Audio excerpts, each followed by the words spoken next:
Je suis née le 7 février. Et mon fils, le 1er. Comme je dis souvent, je lui disais souvent, tu es ma première douleur. Amen. Tu es celui qui m'a fait rentrer dans une salle d'accouchement. C'est à cause de toi. Et le 2 février, quelques jours, calculez vous-même, 5 jours avant, je suis en plein séminaire. Je prie pour les gens. J'avais invité un homme de Dieu à l'époque, congolais aussi, oui, parce qu'il était de passage au Gabon. Et nous avions fait un programme. Premier jour du programme, tout s'est bien passé. La petite parenthèse, mes enfants, je préfère utiliser le terme initié. Je les initie au service. Parce que pour moi, c'est la meilleure protection qu'on puisse donner à un enfant, de servir Dieu. Il m'en reste 3. Et les 3 servent Dieu. Le plus petit, il a 10 ans. Papa, il est batteur. C'est le batteur de l'église. Le plus grand, il a 15 ans, c'est le pianiste. Et la fille, elle a 13 ans, elle est chantre. Alléluia. Le deuxième jour du séminaire, parce que le séminaire partait du 1er au 4 février.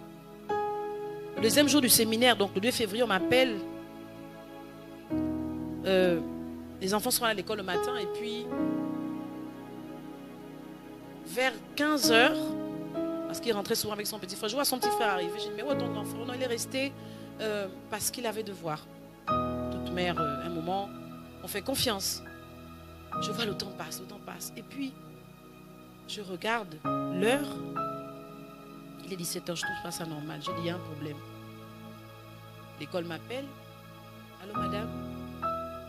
C'est madame Aïto? Je dis oui. Nous avons besoin de vous à l'établissement tel. Je dis, mais pourquoi? Qu'est-ce qui se passe? Je ne cogite pas. Je ne pense pas. En fait, mon cerveau n'est pas programmé à entendre une telle nouvelle. Je dis, qu'est-ce qui se passe? Venez parce qu'on a besoin de vous et tout. Quand j'arrive, je démarre la voiture, je vais. J'arrive à l'école, il n'y a personne. Et puis le suivant général m'appelle, il me dit, non, nous sommes du côté du bras de mer. Bras de mer, ça dit à la mer, mais la mer a souvent un cours d'eau qui va donner encore un autre, un tout petit étang, mais légèrement profond. Je m'aventure dans la forêt. Et tout. Je dis, mais l'enfant là est venu faire quoi ici? Et au fur et à mesure que j'avance, on m'appelle, on m'a dit, non, on a retrouvé des affaires. Et il y a un enfant qu'on ne retrouve pas. En mère égoïste, vous vous dites, c'est pas mon enfant, non?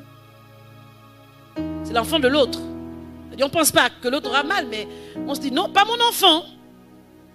Et puis j'arrive sur place.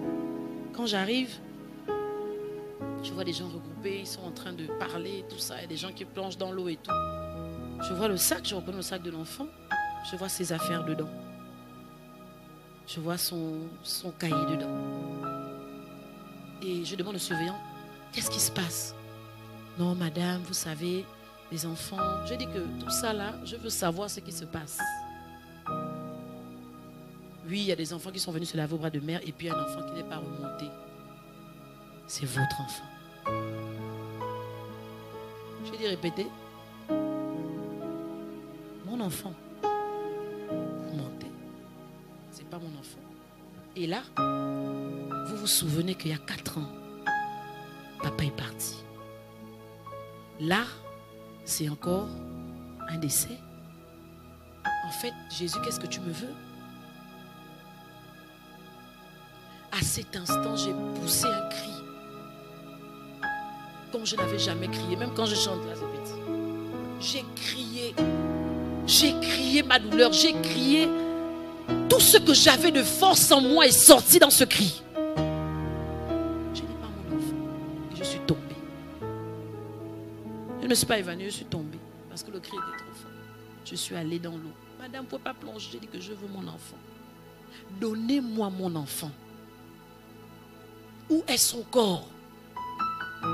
Non, ils sont venus depuis 13 h. Et là, je vous assure qu'on m'appelle, il est 18 h.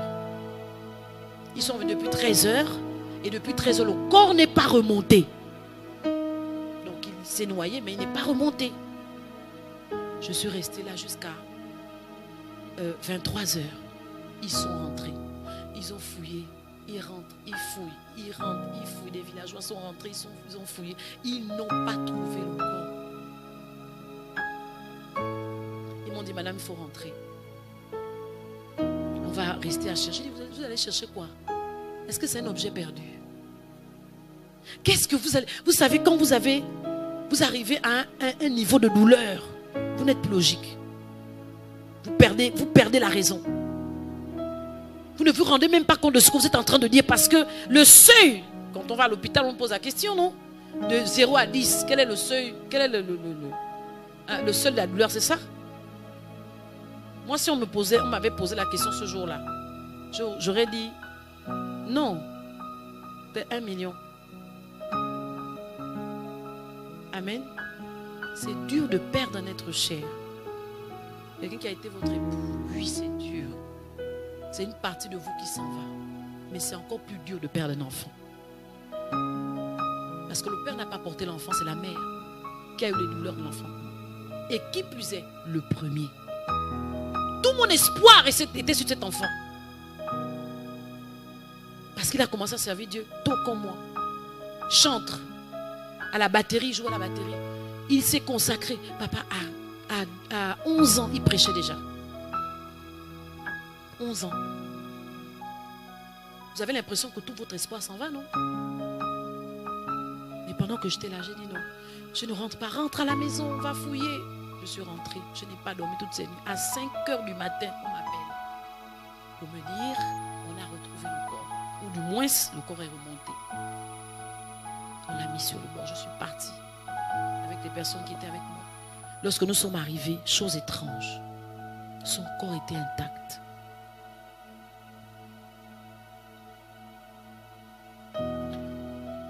Pour quelqu'un qui a fait autant d'heures dans l'eau, il y a des poissons, il y a des choses qui bouffent les parties du corps, mais rien de tel. Il était intact. Il n'avait même pas le ventre enflé pour dire qu'il a bu de l'eau. Rien du tout.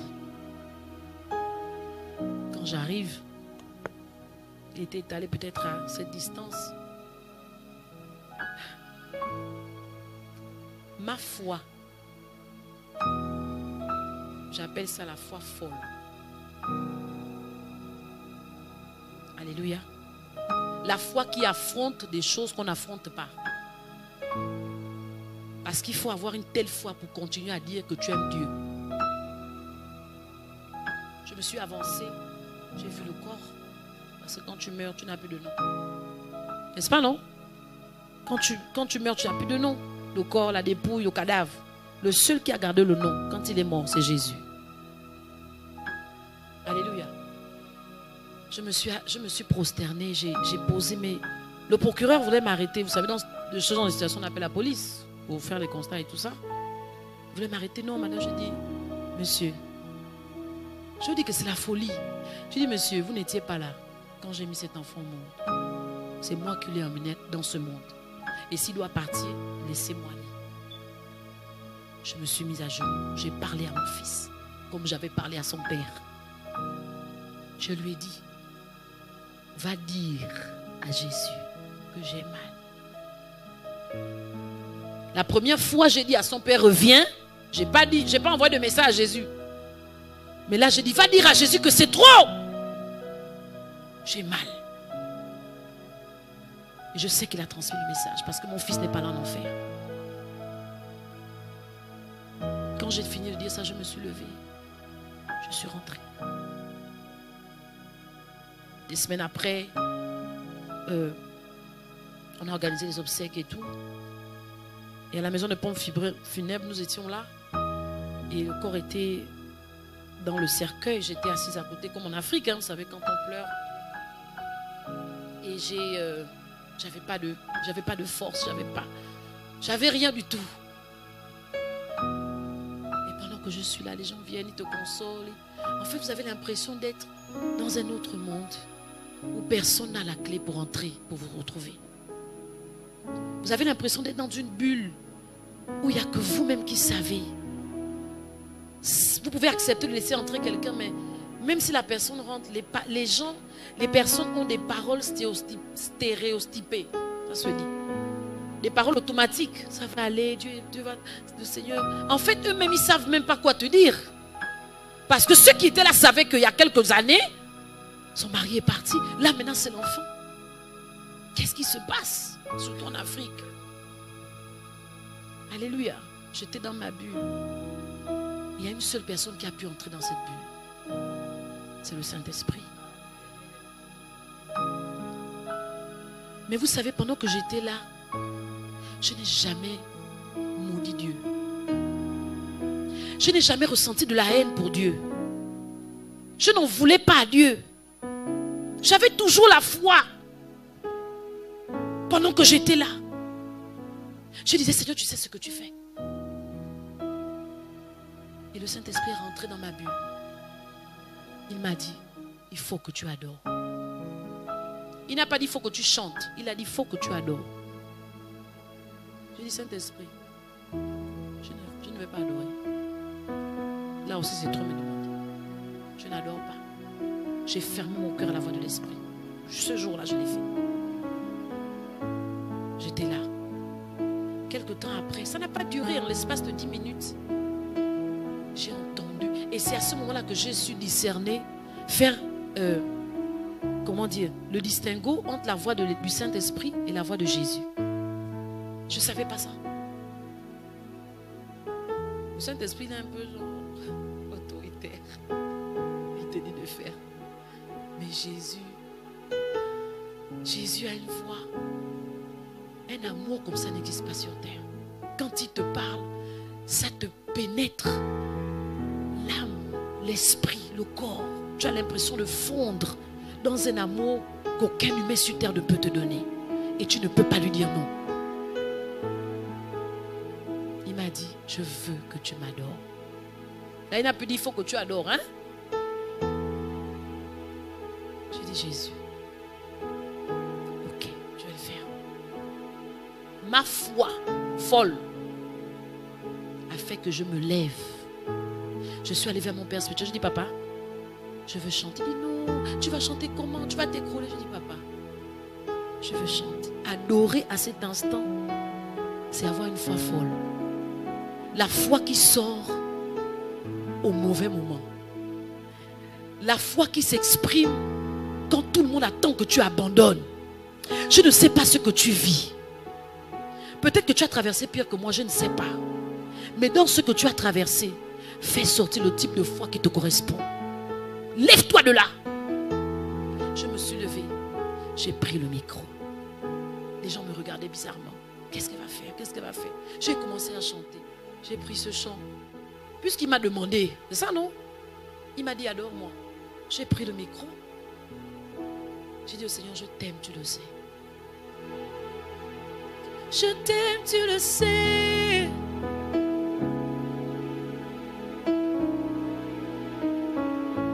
Et mon cœur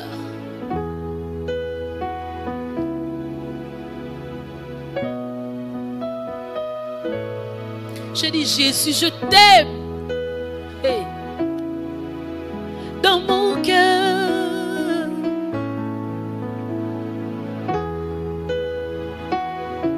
Tu es mon yaya. Je t'aime, tu le sais. Je te porte dans mon cœur. Et mon cœur bouillonne d'amour pour toi. Tu es mon yaya. Même si mon fils est allongé dans le cercueil, Jésus, je t'aime. Et mon cœur bouillonne d'amour pour toi. Car mon amour ne dépend pas de ce que je perds ou ce que je gagne. Je t'aime, tu le sais. Et mon cœur bouillonne, bouillonne d'amour pour toi.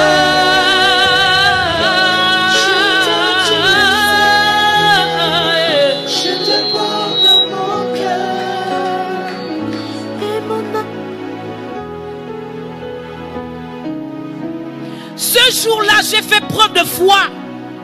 Une foi folle. Parce qu'il faut un grain de folie pour prendre un micro et adorer un Dieu que tu ne vois pas, pendant que devant toi tu vois la douleur. Il faut un grain de folie pour dire à un Dieu que tu n'as jamais vu, mais que tu as seulement expérimenté, pour lui dire: je t'aime, tu le sais, et mon cœur bouillonne. On ne dit pas je t'aime tout simplement, mais ton cœur est en train de bouillonner d'amour. En vérité, Seigneur, peu importe ce que je vois devant moi, mon amour pour toi augmente. Quelle est cette foi qui est aussi folle? C'est ce type de personne que Dieu veut avoir dans les temps dans lesquels nous sommes. C'est ce type de personne que Dieu veut avoir, parce que le diable multiplie les stratégies pour faire en sorte que les enfants de Dieu perdent la foi. Ce que tu vis, ce que tu traverses est là pour t'affaiblir, pour que tu abandonnes l'Éternel. Mais je suis venu t'annoncer ici que la femme qui est devant toi a souffert, oui, mais après la souffrance, la foi a permis à cette femme de transcender. Tu peux le faire. J'ai dit que tu peux le faire. J'ai dit que tu peux le faire. Même si on t'a annoncé une maladie incurable, même si on t'a dit que tu vas mourir dans 6 mois, tu peux le faire. Parce que d'ailleurs, peu importe que je meure ou que je vive, ce qui est important pour moi, c'est que Christ est avec moi. Christ est avec moi. Christ est toujours avec moi. Et peu importe, je l'aimerai toujours. Dieu veut une catégorie de chrétiens qui ne s'arrêtent pas avant la douleur. Dieu veut une catégorie de personnes qui manifestent un type de foi qui va les amener à transcender, parce que nous sommes dans les temps où la souffrance s'intensifie, où les problèmes s'intensifient, où le monde est en train de nous acculer pour qu'on abandonne Dieu. Mais je veux te dire, peu importe ce que tu vis, peu importe ce que tu traverses, ne te laisse pas assujettir. Manifeste la foi qui t'est propre. Je ne sais pas, peut-être que c'est une foi folle comme moi, peut-être que c'est une foi audacieuse, peut-être que c'est une foi authentique, peut-être que c'est une foi palpable, peu importe, peut-être que c'est la foi, la dimension du grain de s'élever, mais manifeste-la et tu verras les choses changer. Tu verras les choses se transformer. Aujourd'hui, j'ai la capacité de prier pour quelqu'un qui est sur le point de mourir. J'ai la capacité de chasser l'esprit de mort dans la vie de quelqu'un, parce que la mort et moi, on s'est regardé en face.